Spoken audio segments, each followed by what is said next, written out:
नमस्ते कैप्रिकॉर्न। उम्मीद करती हूँ कि आप सभी अच्छे हैं, अपनी लाइफ में ग्रो कर रहे हैं, प्रोग्रेस कर रहे हैं। Sending you lots of prayers and best wishes from my side. Please take care, stay safe. Will they come back, इसी टॉपिक पे हम रीडिंग कर रहे हैं। जनरल एंड कलेक्टिव रीडिंग्स हैं। जो भी मैसेजेस आपके साथ, आपकी सिचुएशंस के साथ में मैच करते हैं, बस उसी को फॉलो करें। चेक क्वेश्चंस को यहाँ पर मैंने प्लेस किया है आपको ज़्यादा क्लैरिटी देने के लिए। साथ ही आपको बता दूं कि 30 अगस्त तक मैंने अभी पर्सनल टैरो रीडिंग्स की बुकिंग्स को क्लोज कर दिया है। जैसा कि आप जानते हैं, मैं इस समय इंडिया में हूँ, ट्रैवल कर रही हूँ। अभी सिचुएशंस ऐसी नहीं है कि मैं आपको रीडिंग्स प्रोवाइड कर सकूँ। So please stay stick together with me, stay and B with me. साथ में रहिएगा, जुड़े रहिएगा। जल्द ही आपको रीडिंग्स और बहुत सारे डिफरेंट टॉपिक्स भी मैं लेकर के आऊँगी। चलिए, पहला जो सवाल है हमारा, आपके जो पर्सन है, आपके जो पार्टनर हैं, क्या चल रहा है उनके दिल में इस समय। टाइमलेस रहेगी ये reading. We have temperance.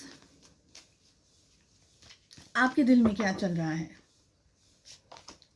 We have the emperor. Reconciliation या रीयूनियन के क्या चांसेस हैं। We have ace of cups. Past influences क्या रहे हैं इस रिलेशनशिप पे। And we have page of swords. Possible issues क्या रहे हैं इस रिलेशनशिप पे। आप दोनों के रिलेशनशिप में इश्यूज क्या है, that is the fool. Future क्या हो सकता है इस रिश्ते का। We have king of wands. Zodiac signs की पहले बात करते हैं। हमारे पास में 3 मेजर आर्कानाज आए हैं। I will consider all 12 zodiac signs included in the reading. अगर क्लैरिफिकेशंस चाहिए तो मैं कुछ कार्ड्स को पुल करूंगी, otherwise we are good to go. देखिए, आपके पार्टनर क्या चाहते हैं, क्या है उनके दिल में। बहुत ही प्यारी इच्छा है उनकी, बहुत ही अच्छे विचार हैं। फिलहाल टेम्परेंस की एनर्जी आ रही है आपके और उनके रिलेशनशिप के अंदर। जो इश्यूज, प्रॉब्लम्स, परेशानियां, ऑब्स्टिकल्स और बहुत सारी जो दूरियां आ गई हैं ना, कैसे भी करके इन सारी दूरियों को सॉर्ट आउट करना चाहते हैं। आपके साथ में अपने इस रिलेशनशिप को बिल्डअप करने के बारे में सोच रहे हैं आपके पार्टनर।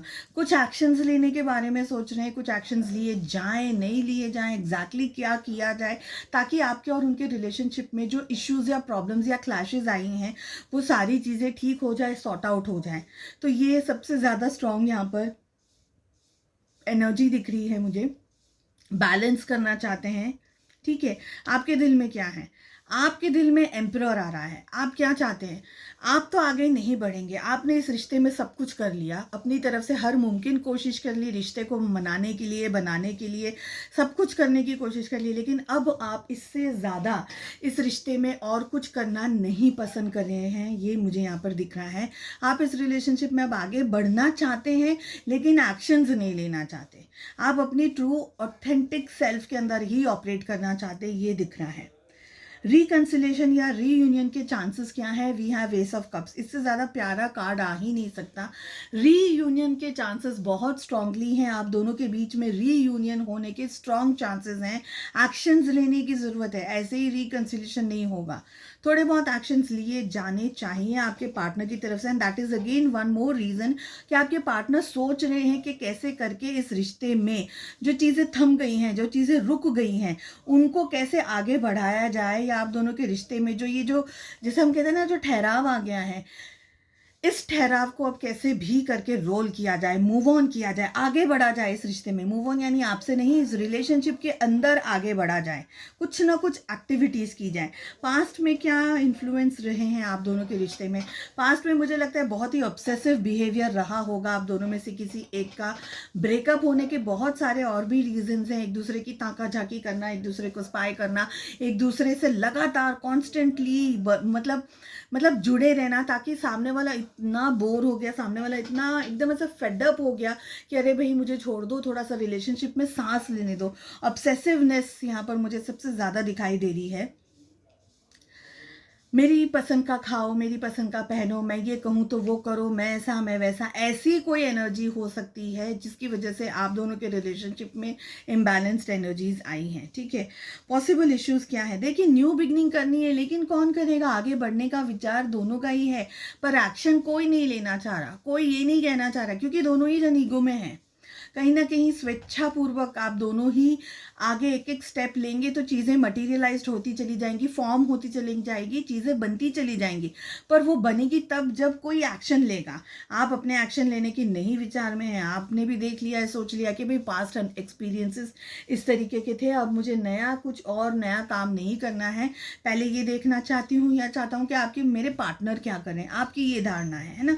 आपके पार्टनर भी एक्शन लेना चाह रहे हैं, लेकिन अगेन वापस वही बात आ रही, क्या करें, कैसे करें, करूँ तो ये होगा, नहीं करूँगा तो ऐसा होगा, ऐसे करेंगे वैसे करेंगे, मल्टीपल क्वेश्चंस के आंसर्स देने हो एग्जाम में, ऐसी यहाँ पर एनर्जी दिख रही है। फ्यूचर क्या हो सकता है रिश्ते का? फ्यूचर यही है कि रिश्ता इम्पॉर्टेंट है, रिलेशनशिप इम्पॉर्टेंट है, पार्टनर इम्पॉर्टेंट है, तो उनको ज़्यादा इम्पोर्टेंस दी जाए, न कि खुद को, स्वयं को, न कि ईगो को, न कि ये कहा जाए कि अरे मैं हूँ तो सब कुछ होगा, ये मैं करूँ, मैं वो करूँ, मुझे ही आगे जाना है, मैं नहीं करूँगी तो नहीं होगा, मैं नहीं करूँगा तो नहीं होगा। तो ईगो नहीं है यहाँ पर, मुझे एक्शन की पूरी कमी देखिए। सोच हम बहुत कुछ जाते हैं, है ना, मगर वो सोच को हम अगर एग्जीक्यूट ही नहीं कर पाए तो वो सोच का फ़ायदा क्या? तो यहाँ पर अगेन मैं जैसे कह रही हूँ, एक्शंस की मुझे कमी दिखाई दे रही है।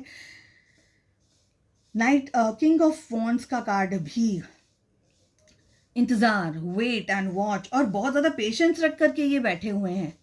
तो आप दोनों ही बस ये सोच रहे हैं, आपको लग रहा है वो स्टेप ले लें, उनको लग रहा है आप स्टेप ले लो। बस इसी तरीके से समय निकल रहा है आप दोनों का इस समय। चलिए, उम्मीद करती हूँ आपको रीडिंग पसंद आई। I wish you all the very best.